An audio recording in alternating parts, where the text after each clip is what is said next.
Hi Jurgen. Hi Keith. Firstly, can I ask you about the COVID situation? How is everyone at Liverpool, and what do you make of the new regulations, the new measures that have been brought in to ensure that the players are tested every day, moving forward with the rise of the new variant? Oh, I think that's absolutely. I support these new measures absolutely. That we get tested every day and twice a week, or before the games, PCR tested. It's absolutely fine.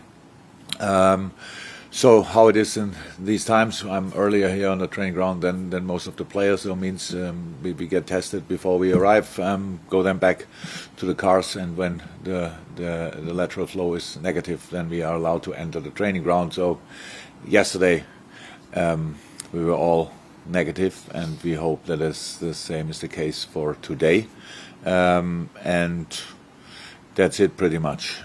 We are, like the whole world, concerned about it, absolutely, but we do what we can, and the vaccination status of the team is quite good. I think we got all boosted who were eligible to get boosted. Means for some medical reasons, some were not allowed in that moment, but they will be done in the next few days, and the rest is got the booster a few days ago, and hopefully, we can do that with the whole team. Jurgen, you mentioned the vaccination status of your squad there and the boosters. Is that something that, moving forward, you're likely to take into consideration when it comes to potential signing of players?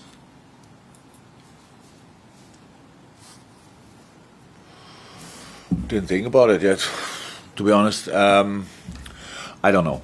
Whatever, who knows where we will be, in which situation the world will be when we start signing players again, all these kind of things. But it's not important in the moment. It's important in the moment. It's important, and I think that's just the whole thing. The whole vaccination thing is for me a massive.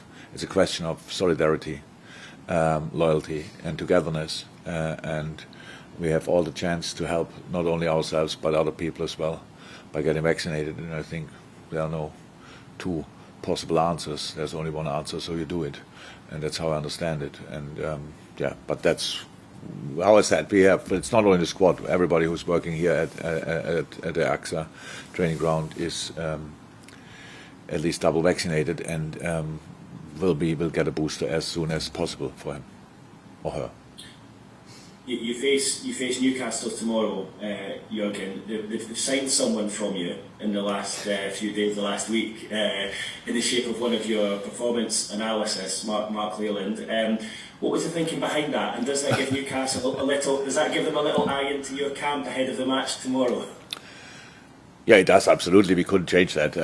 Mark was here longer than I was here. He was incredibly important member of our staff with his post-match analysis and individual and the analysis he did for the players, with the players, and all this kind of stuff. So and the top guy on top of that, but he had the chance to get a more senior role at Newcastle, which we couldn't offer here, and he was eager to make the next step in his career. So now we could have said, yeah, we can only start in 3-4 weeks or whatever, all these kind of things. But in this world, in the moment, in football world, everybody knows everything anyway, apart from the lineup. And Mark doesn't know our lineup for tomorrow. So, but he knows obviously how we play football. But if anybody with a football brain has a closer look, knows how we play football. So there's now not too many secrets anymore. So. We were happy to let him have, or let him use this opportunity, and it is an opportunity for him. So, good people should be treated in a good way, and that's what we did with Mark. Fantastic. Thank you, Keith. We go to Max for 2 questions from PLP. Hello, Jurgen. Hi. Sergio Aguero has just announced his retirement from football. 260 goals for Manchester City. What impact do you think he's had on the Premier League? Yeah, massive. But first and foremost, I really feel for the boy, because it's we obviously made a move to Barcelona, not to retire, but to have another exciting chapter in his career, and now he was not able really to to contribute because of his issues, and I really feel for him. Yes, he had a great career, and there will come a moment when he will see that as well, and we'll see if 33 is an age where other people retire as well, but for other reasons. But of course, for him in the moment, I'm pretty sure he's like in a shock. But that's how it is when you get the news first yourself that you have to announce something like this. The impact he had on the Premier League, the impact he had on football was incredible. I think the whole time at City, even before Pep arrived there, the goals he scored, the importance of the goals he scored, and then since I'm here, when we played against them, even when he was not too busy with scoring against us, but it was a massive. He scored a very important one, at least I remember, and so he's a great player. I don't know him as a person, but as a player, I can say one of the best I ever faced. Thank you. And finally, with 5 more fixtures still to come this month across all competitions, how do you like to keep the players on the edge of the starting 11 involved and ready? Everybody is involved and everybody must be ready. Where there's nothing, I have no special things to offer. We play 5 games in 13 days, so there's no time for have a look or whatever. What can we do? We have to play in an ideal world the best football possible, then recover pretty quickly, and then get focused again and go again. That's what we have to do, the whole squad. But that's not new. I'm not here since a few days. I'm here for a few years now, and that's how it is. This time is very demanding for everybody, but that's how it is.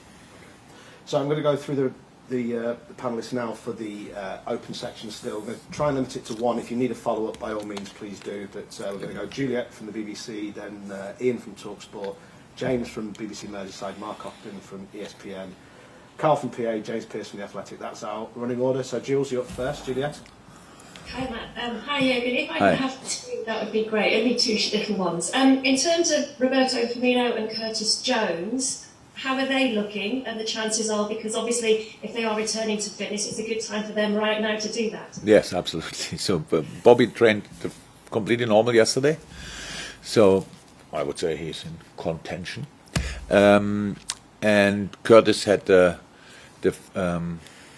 first session like partial with the team, so he's not far off. And timing-wise, could be better, to be honest. But we all know, busy period. We need a full squad, and getting 2 players back of this caliber is obviously good news. So that's it.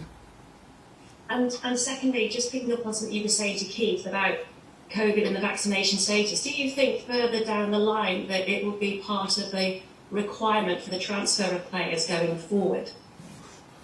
I really don't know. And look now, again, don't get me wrong, but whatever I say now, you make the wrong things of it, because the headline will be tomorrow: Klopp signs only players when they are vaccinated, and I cannot do things like this. I didn't think about it. You thought obviously all about it. That might be a subject. I didn't think a second about it. What we will do in a situation like that, because I didn't have to yet. In the moment, I will have to think about it, and we have to make decisions. If you sign a player, you sign a player for plenty of reasons, and if that will be one of them, I don't know yet. Fair enough. Thank you, Jules. We go to Ian from TalkSport. Hi, Jurgen. How are you? I'm good, Ian. Hi. The Premier League has said that they've turned down other requests for games to be postponed because of COVID. This seems to be people don't seem to understand the rules about when games should or shouldn't be postponed. Are you worried about matches being called off because of COVID? And moving forward, do you think that the African Nations Cup should be called off because of COVID? Okay, first, let's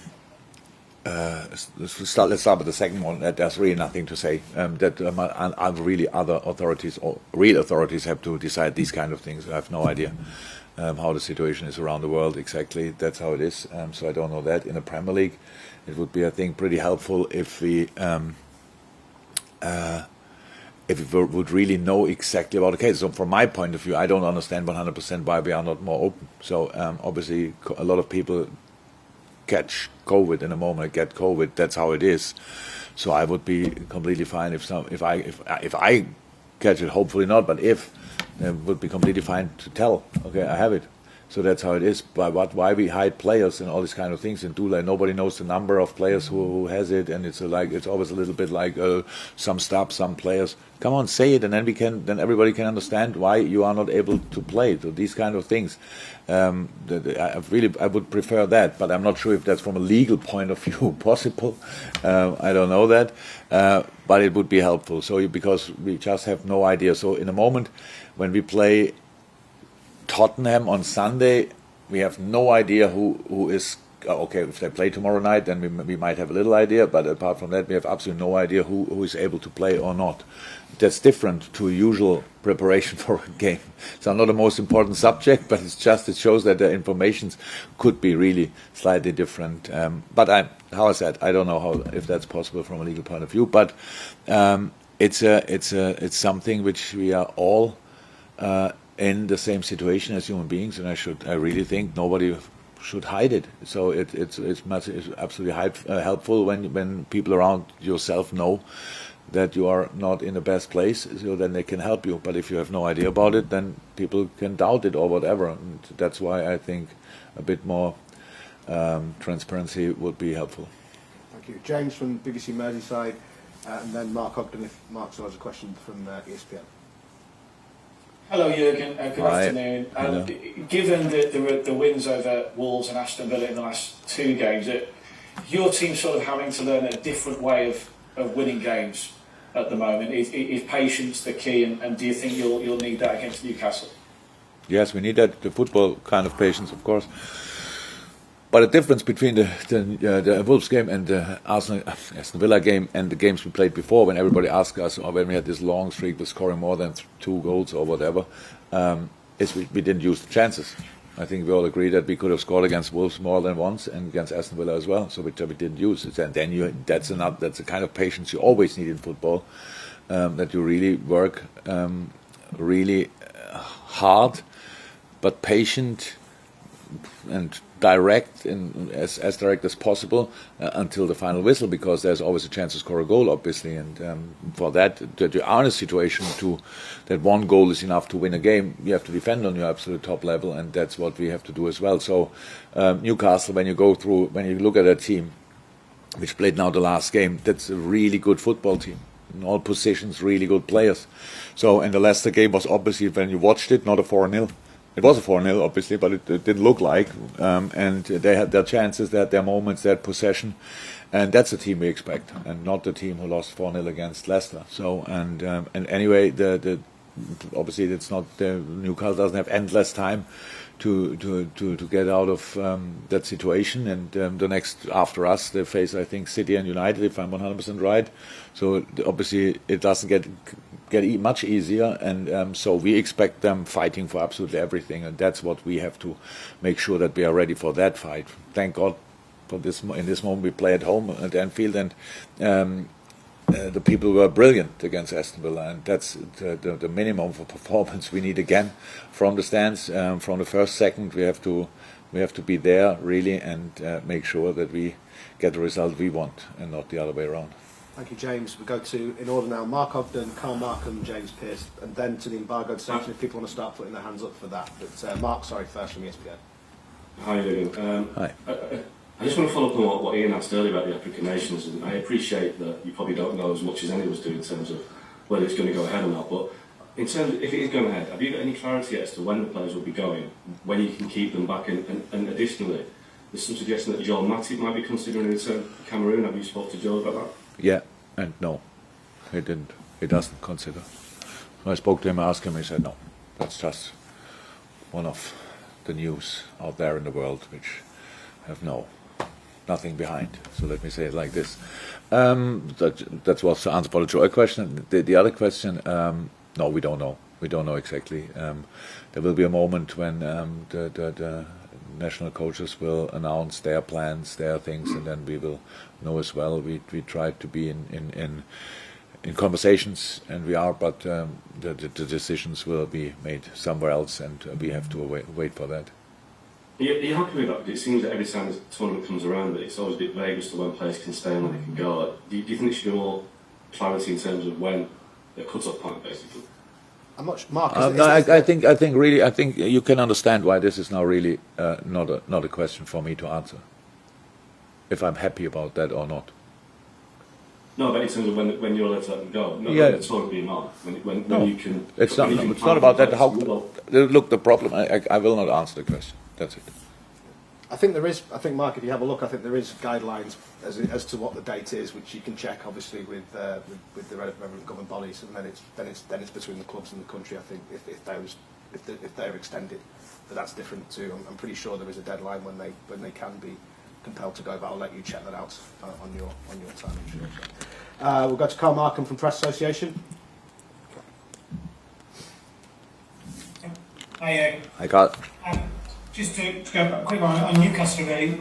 Since Eddie Howe's come in, what changes have you noticed that he's made? What improvements he's done? More possession, more shots on target, more shots in general. So obviously more offensive things. That's it. As you can see that I know Eddie for a long time now as a colleague, and we played against Bournemouth quite frequently, and you can see glimpses of the Bournemouth style there. But look, they played now 4-4-2 in majority of the games, but with Bournemouth against us at Anfield when we won 2-1 and they caused us some problems, they played a 4-5-1. So they might consider that these kind of things. But yes, of course, meanwhile Eddie's a few weeks there, and of course you can see his influence. Thank you, Carl. And then to finish, James Pearce from The Athletic, and then again, we've only got David at the moment for the embargoed section. Any other hands, please put up now, but we'll finish this section with James Pearce. Hi, Jurgen. Can I just ask you about Joe Gomez? Obviously, it's been a frustrating season for him so far, coming back from that serious injury and then picking up that calf problem that I think he missed, 6-7 weeks. There's been reports recently, speculation, that he could even be loaned out in January. I just wondered if you could clarify that, or do you still see him as having a really important part to play in the second half of the season? Yeah. So it was obviously not the best year for Joe with the injury and then coming back have another injury, because that's how it can go. So we didn't rush his recovery or rehab from the tendon injury, but there's a moment you start playing again, training again, and all these kind of things, and then you need, after long term, we had then 3 100% fit centre halves, 4 100% fit centre halves. That's why it's not so easy to get game time immediately. Then you have game time, then you play, and then the body's not ready for it. So that's it. It's just we are patient, and I think Joe is patient now as well. That's the situation, and I don't have no plans to give anybody on loan in the winter. So I will not the thriving force. Let me say it like this. Nobody came to me yet and asked me, can I go somewhere? So Joe is now only back for a proper week or so. But because of the circumstances and things like this, he could be involved in the squad. But he needs still time. He needs still time to train to get to get where he has been before.